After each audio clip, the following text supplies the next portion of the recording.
For millennia, their soul had wandered through space and time, but none of those who wander are lost. Yes,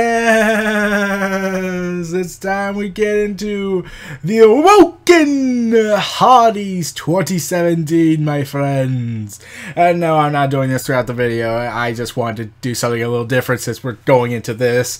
So, heading into the end of 2016 and reaching into 2017, it was looking like the Hardy Boys, still portraying the broken gimmicks, would fight the group called DCC, and this looked like it was going to set up a feud. However, I'll get to that in a moment. In 2017, the Hardys decided to embark on the greatest expedition of all time.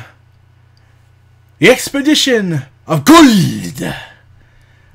As a way to prove themselves, to declare themselves, they sought to win all of the other major tag team titles to finally declare themselves as the greatest tag team in all of space and time. During this tour, Matt and Jeff Hardy won the tag team titles in promotions such as Mexico's The Crash promotion, the West Virginia-based All-Star Wrestling, Maryland's MCW Pro Wrestling, their own Omega Championship Wrestling, and Wrestling Superstar Company based out of Chile. Footage of some of these matches were aired on Impact Wrestling. Now, they were holding titles pretty much all at once, and yeah, this was kind of awesome. I saw there was a lot of potential. Now, if only WWE would get their Vince McMahon ignorance out of their asses and said, hey, you know what, maybe we should like start to build more of a connection with the other promotions. You know, something Triple H has been trying to do. However, Vince McMahon and Dunn are too stubborn to admit they might need to build the business. They need to outsource a little bit in terms of expanding and allowing more, being more inclusive with all the other promotions. Like, you really think they're going to succeed in Japan if they really went all the way with it? Since New Japan Pro Wrestling is dominating and they lost Chris Jericho for now. Yeah, I don't know how long he'll be wrestling, and I don't know how long it will be until he is allowed to return, because Vince, even though it's been said Chris Jericho is not informed Vince before all this, but considering that there's a chance, since he's a very favored company man, and the fact that fans like to believe that Chris Jericho was kissing Vince McMahon's ass when he praised Roman Reigns, what's stopping in that logic that Chris Jericho is just saying that because if they knew Vince lost his mind when he said, hey, can I go to Japan and wrestle there? Vince would probably have an aneurysm. But moving on from that, we're not talking about Chris Jericho and his Japan debut, his Japan return when it comes to New Japan Pro Wrestling. I'll get to that way later, once I'm allowed to actually see the show. Yeah. Anyways, during this tour, there was some debate going on whether it was 6 or 7 championships held at one time. However, then something happened around February 27th. On February 27, 2017 at midnight, their contracts with TNA Wrestling had expired. Yep, the Hardys were out of here. Apparently, negotiations had stalled by the company, and yeah, considering they were saying that there was some hostilities going on between the Hardy family and TNA corporate execs, yeah, that led to some issues. I'll get to those in a moment. But they had already previously filmed television weeks in advance. In storylines, Matt and Jeff remained TNA Tag Team Champions as their contracts were expired. They had appeared to offer to drop the titles the following week on the new set of television tapings, but TNA's new parent company, Anthem, declined, which I still do not get why, but sadly I am not a corporate exec. And if I am, I probably would be much smarter. Because I would, you know, not do that, not decline on such an idea. Like, let's just go all out with this and give them the farewell they deserve, since they're the reason they revitalized the company after 2016 was looking like it was going to be the end. So, yeah. So, with no broken universe in TNA, everyone wonders, oh, is this finally going to be the time they go to WWE? Nope, it's not that time yet. The Hardy Boys made their return to Ring of Honor on the Manhattan Mayhem number 5, no 8-6, and defeated the Young Bucks for the Ring of Honor World Tag Team Championships. TNA still recognized them as the World Tag Team Championships of their promotion, as the footage filmed for the following week where they would vacate the titles on Impact Wrestling hadn't aired yet, making them technically recognized by both TNA and Ring of Honor championships of the tag team divisions simultaneously. That's an accomplishment. They then lost the titles to the Young Bucks in a ladder match on April 1st at Supercard of Honor number 9 and number 11, which would be one day till WrestleMania. Yeah, and they had said they signed big contracts. Yeah, too bad that contracts only lasted a month. March, April, yeah. Jeff was noted as staying in the ring and saying, "We'll fade away and classify ourselves as obsolete," paying homage to their broken characters. It was also announced that after the match that both Matt and Jeff Hardy's contracts had officially expired. Yeah, here's the other problem that happened. Having won the Ring of Honor Tag Team Championships, their tag team title accountment equaled 7 at the time. The Broken Hardy storyline was abruptly dropped without explanation following a new set of tapings between March 2nd and 5th, 2017. The Hardys did not appear on Thursday, March 9th, airing of Impact Wrestling, and there was no reference to the Tag Team Championships. But the Broken Hardys were last seen broadcast in their compound using Vanguard 1 to teleport them with the TNA World Tag Team Championship belts to the next location, only for DK to appear through teleportation with the belts, with Rosemary declaring the Broken Hardys deleted, obsolete, and decay. Yeah. And then the following week, TNA's president, Bruce Picard, I don't know, I haven't watched TNA since the Hardy Wars were gone, cut a promo in the ring and said the tag team titles are won in the ring, not in space. Playing upon the Hardys' phrase of greatest tag team in all of space and time, he said that 4 teams will wrestle in 2 weeks to crown new tag team champions. Sad that that's how they end the storyline in TNA, and TNA just said fuck you. And here's the thing, when the Hardy Boys returned as the Broken Hardys, TNA ordered that, yeah, you cannot be on the show, or you can't air it. Yeah, this led to some further hostilities regarding TNA and all that. Like, yeah, and he even called him, and when he made his return to TNA, he had announced that he and Brother Nero has signed the biggest contracts in Ring of Honor history. And, yeah. But because of the fact that the Hardys have been sent a legal threat by Impact Wrestling regarding the use of the Broken Matt and Brother Nero gimmicks, they were telling TNA, do not air the show. Do not air it, or we will get you. The following night on March 11th, the Hardys, not being billed but using the broken gimmicks anyway, once again retained the titles, this time against the Briscoes at a set of Ring of Honor Wrestling television tapings. And like I said, they would lose to the Young Bucks in a ladder match on April 1st, which would be their final appearances for the Hardys in this tenure with the promotion. And yeah, it was crazy. It's the Hardy Boys. What do you expect from them? They're crazy in this broken gimmick. It's awesome. Like, let's not question it at this point regarding them. So, following that, everyone was wondering, where are they going to go next? Oh, there's practically only like 2 places left. One is Japan, but Matt Hardy recently had a child, and I don't think they're going to do that.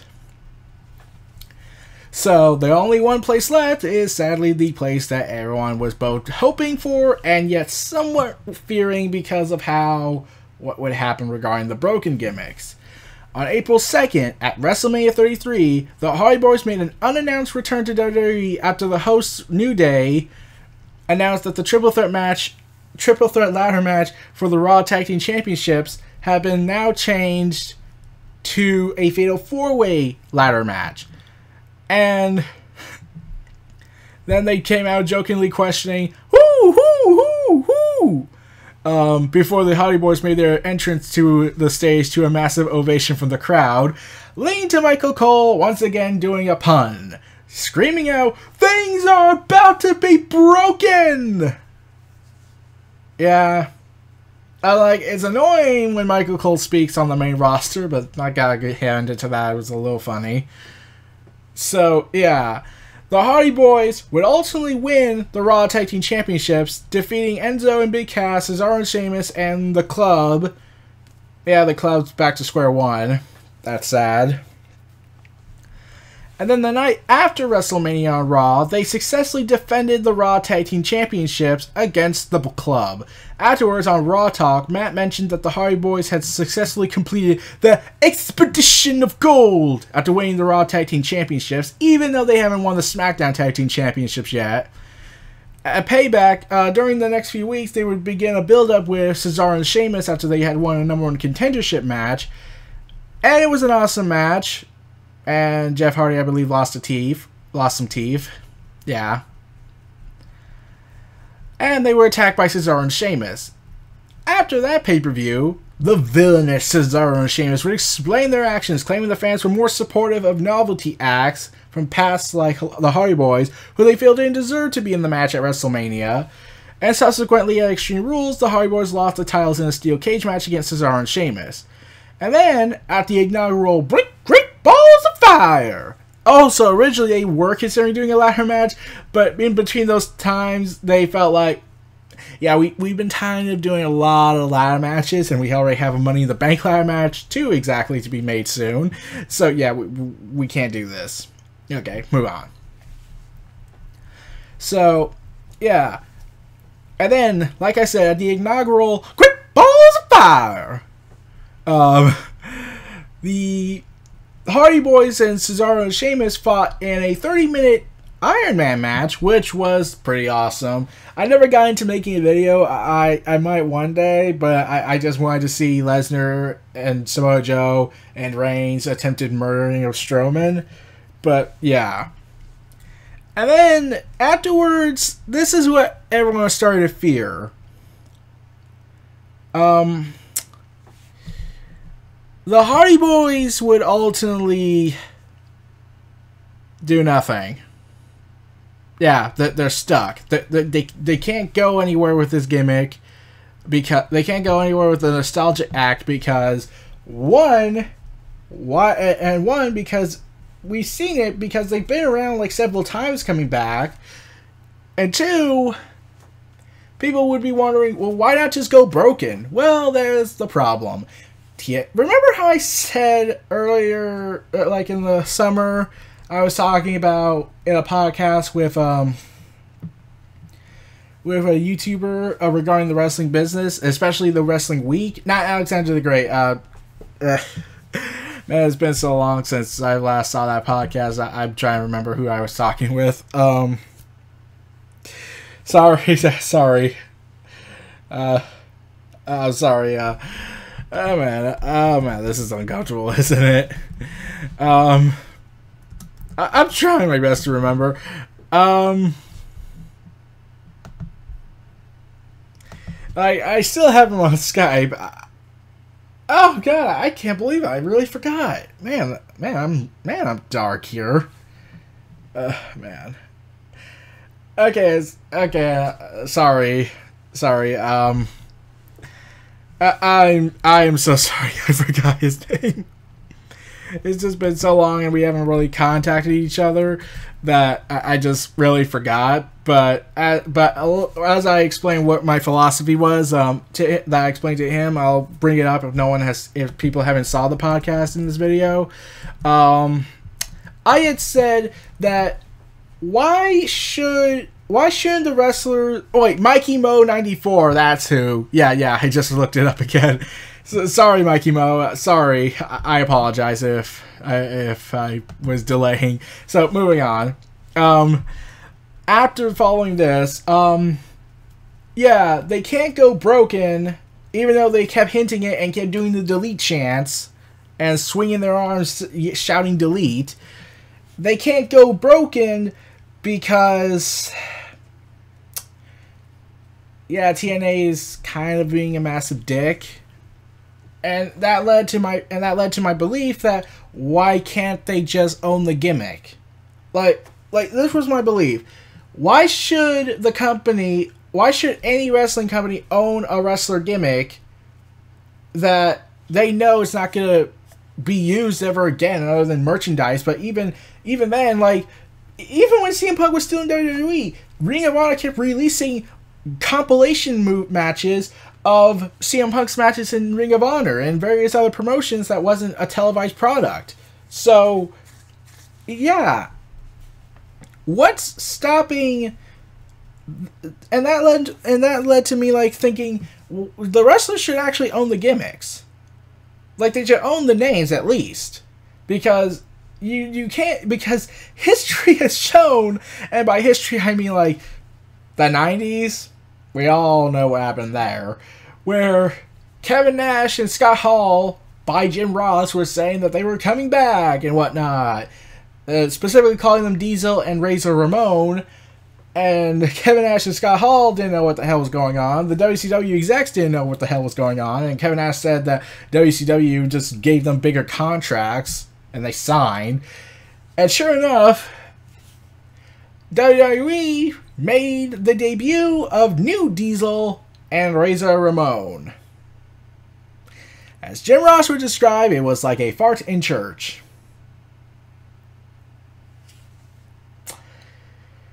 Yeah. That right there should have stick to my... That's right there is where I got my belief that the wrestlers should practically own that gimmick at this point. Like, really... Yeah, like, how can a wrestler not own the gimmick if they're associated with the gimmick? Like, I get if the gimmick was a masked wrestler who could virtually be anybody, I could buy that because Sin Cara... They got two different guys to play him. When the original Sin Cara got injured, they got Huncho to do it. I'm pretty sure I pronounced his name wrong. But after Sin Cara left WWE, then Sin Cara just suddenly came back. But it turns out the real Sin Cara was gone. So they got Huncho to play the gimmick again. So, yeah. There's virtually no point on that. And heck, how many people have played the character Suicide from the video game of TNA? How many people have played that role? And every time they unmask him, it's a different person. Yet no one questions it. Yeah, so really, unless they own a masked wrestling character, I don't really see the value in keeping a gimmick name if it could just, you know, they can still make merchandise out of it. And they don't need to trademark it because... Really, what are you going to do with the gimmick, in my mind? Are they just going to put it on someone else and therefore piss the fans off? Like, could you imagine Roman Reigns being given the title The Rock and fans just accepting it? No, though I'm pretty sure Vince would wish for that, but he can't. Because, you know, everyone knows Dwayne The Rock Johnson. So, yeah. That was always my belief on that. So, yeah, heading into SummerSlam... It looked like a huge tag team match was going to break out between the Revival, who had also attacked the Hardy Boys. They would also make their appearance. They would also face the Club. However, the Revival had a problem. One of their teammates got injured. Tragic. After they had just returned because the fellow teammate also got injured. Yeah, that sucks. And the Hardy Boys... in a promo on WWE Fallout, talked about how Matt Hardy feels triggered. He feels something in him. He feels woken. So yeah, we were getting hints of the broken woken gimmick, and then Matt Hardy goes on Twitter and starts spewing out broken woken wisdom and feeling a sudden thirst for power or something. So, yeah, because of the injury by the Revival, the Hardy Boys are now relegated to pre-show status with Jason Jordan against The Miz and Miztourage, and they would lose. And sure enough, also, yeah, they were all pissed off at that night. I already covered that with The Miz. But yeah, they were all pissed off. So, yeah. Following that pay-per-view, Matt Hardy, I believe, participated in a 15-man battle royal match for the, sorry. Matt Hardy would participate in a battle royal match for the Intercontinental Championship opportunity, where he eliminated Carl Anderson after allowing him to hit the ring post from the apron, but was later eliminated by Luke Gallows from ringside as the duo would attack him afterward. This was supposed to restart the Club versus Hardy feud, but then it was revealed that Jeff had gotten injured and would be out for an estimated 6 months. Thus ends Jeff Hardy's year, and begins Matt's singles run in the WWE 2017 era. And he does nothing. Yeah, like, he fights Braun Strowman, gets brutally, horribly beaten, but before Braun Strowman can finish the job and hold him hostage, the Shields make the save inadvertently. They honestly didn't care. And then, sure enough, Jason Jordan asked Matt for advice regarding Braun Strowman, and Matt Hardy, let's just say this, he will not be the greatest public speaker after he retires from the business. He will never be the world's greatest public speaker. Yeah, he basically said, yeah, you're screwed, you're a dead man, you should just call it a career after this. If you somehow survive. So that's basically what you're saying, Matt. That's basically what you're saying.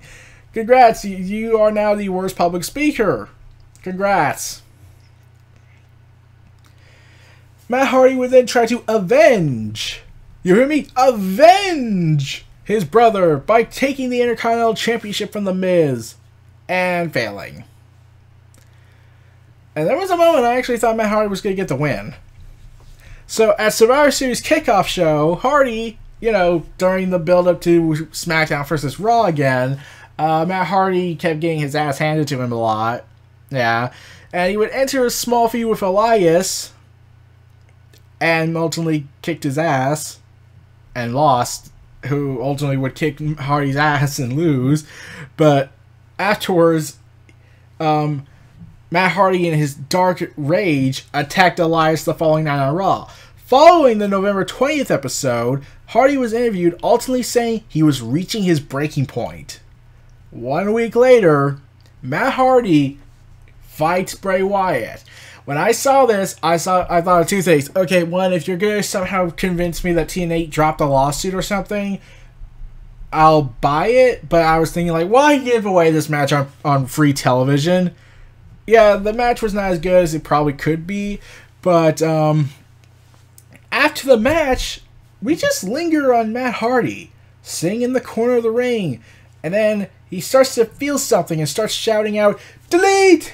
Delete! Delete! Delete! Delete! Delete!" to a tepid crowd response at best. And thus was set the stage of the introduction of the broken gimmick to WWE after Impact Wrestling had dropped their claim to the gimmick and Hardy gained full ownership of it. Because TNA and Matt Hardy were in a huge legal battle all throughout this year after they had left TNA. TNA said they created it. Matt Hardy said, no, I created it. Yeah.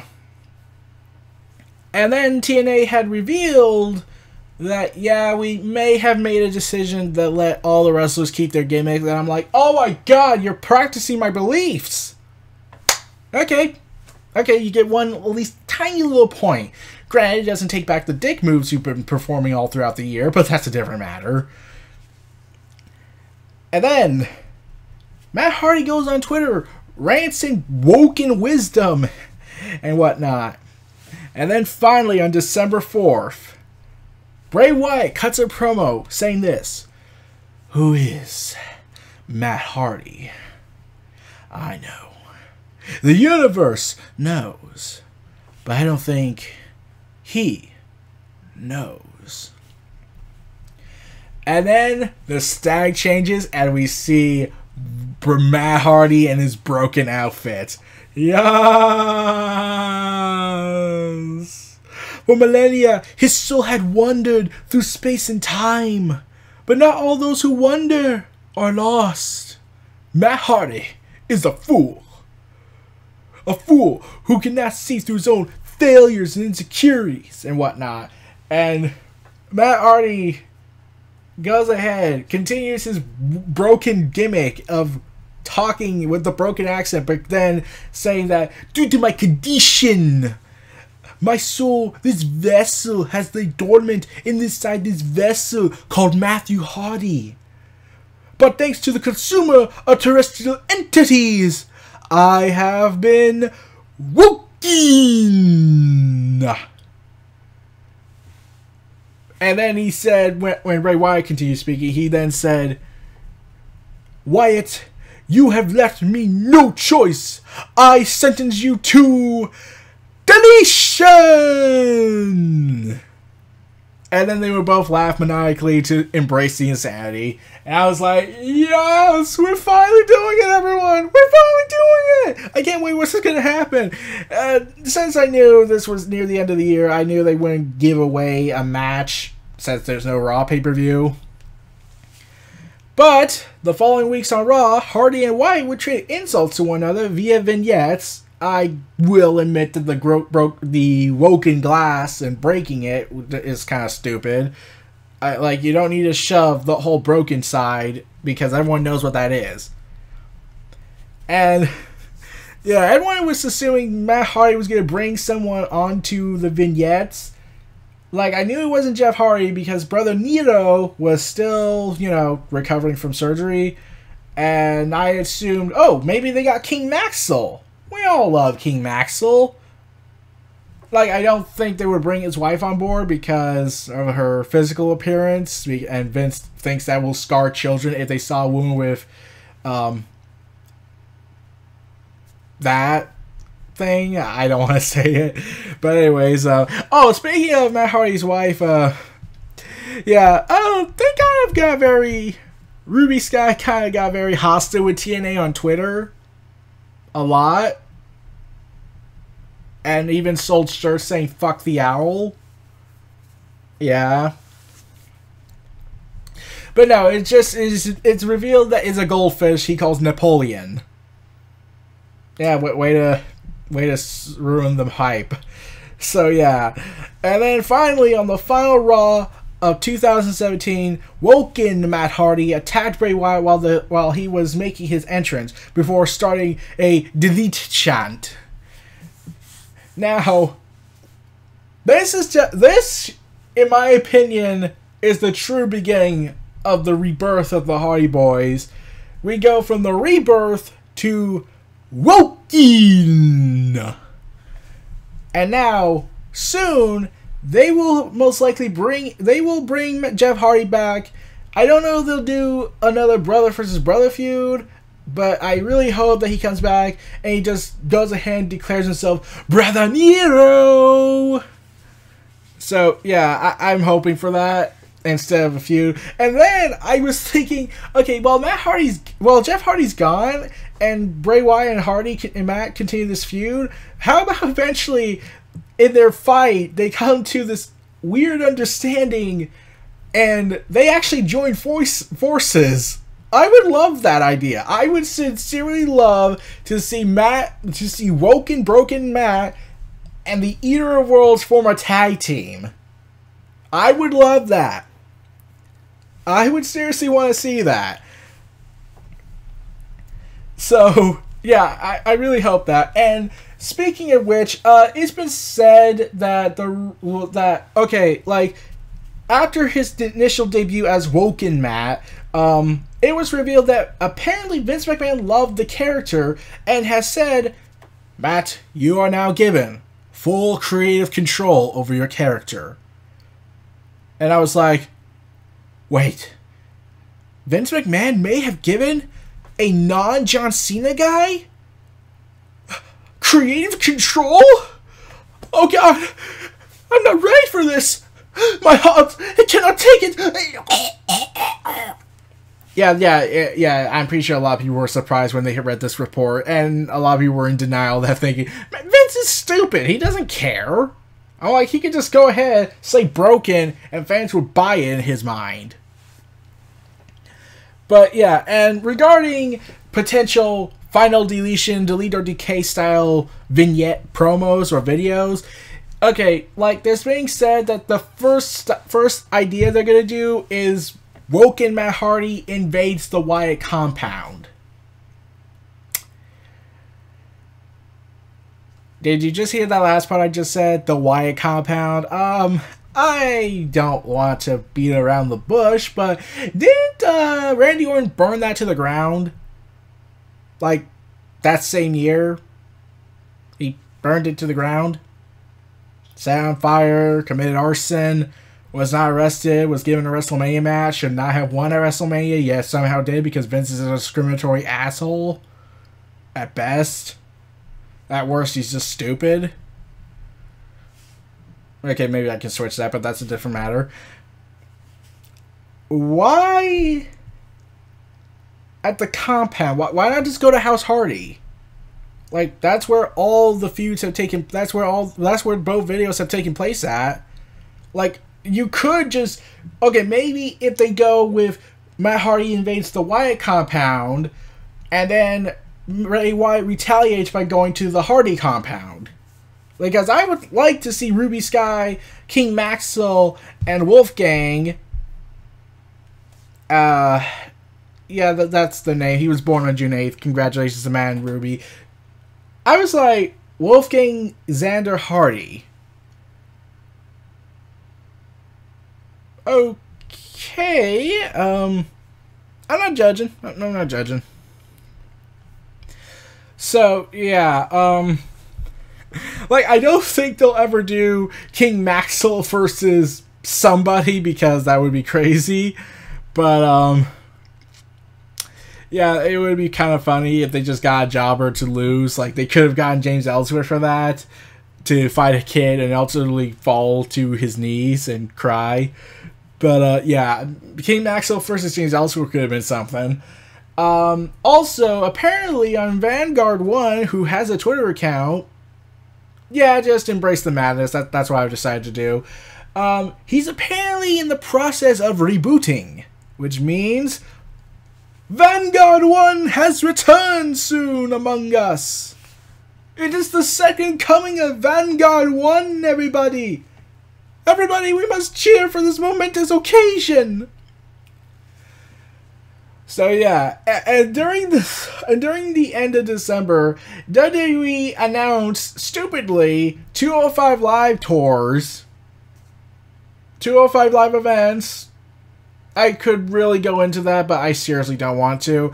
But then something happened. They had announced that they're going to put in a, quote, special attraction where they would have Woken Matt Hardy and Bray Wyatt collide as a, quote, special attraction. Okay, let's be honest, that's not what they really wanted to do. They knew the tickets weren't selling. They know no one wants to see the Cruiserweights because they don't get treated as seriously as the other guys. And I keep forgetting to just call them 205 Live Division. I refuse to call them Cruiserweights because when I think of Cruiserweights, I think of the original WWE Cruiserweights back like in the early 2000s to late 2000s. And I think of WCW Cruiserweights, which were doing good until Eric Bischoff wrecked it. So, yeah, pardon me if I don't like to call them Cruiserweights. So, and also the Cruiserweight Classic, that's also to me what Cruiserweight should have been like. But no, we can't do that. Vince hates anything good, so he will destroy it. Which is why I believe that's why Triple H started the UK division and is giving them their own show. And sure enough, even with the announcement of Woken Matt Hardy and the consumer of terrestrial entities, Bray Wyatt, they could not sell out the first show. They canceled it. Gave a full refund and everything. Yep, pretty much sums up what's wrong. So, yeah. Let's hope, and I really am, that this gimmick works out well for Matt Hardy, and when Jeff Hardy comes back, we get Brother Nero again. And sure enough, it's going to be a hell of a ride if they really are allowed to go all out with this gimmick. Because if they do not go all out, I there will be riots on the streets. And by riots, I mean mostly tweeting of displeasure and fans most likely sending death threats to Vince because they're too extreme on that. I mean, like, fans have done it for a lot less. Like a small little patch to change a gun slightly in Call of Duty. Yeah, that actually happened. Now Filmmaker can explain that. So, here's to hoping for 2018 of Woken Wisdom, Broken Wisdom, Vanguard Ones, King Maxwell, and Brother Nero. All to arrive at the Matt Hardy world of WWE. The broken, woken universe is upon us. And such, all shall join the woken army of light and destroy the army of darkness. Personally, I would prefer if the army of darkness was Vince McMahon and his senile compatriots of the Triumvirate. But that is a different matter, and they will never start a storyline like that, even though it would really make so much sense. So, I bid you all adieu. And I guarantee you to have a wonderful day. This was Neo Reality Entertainment. Feel free to like, comment, subscribe, and donate, and stay tuned for more. And it has been down since day one-ish.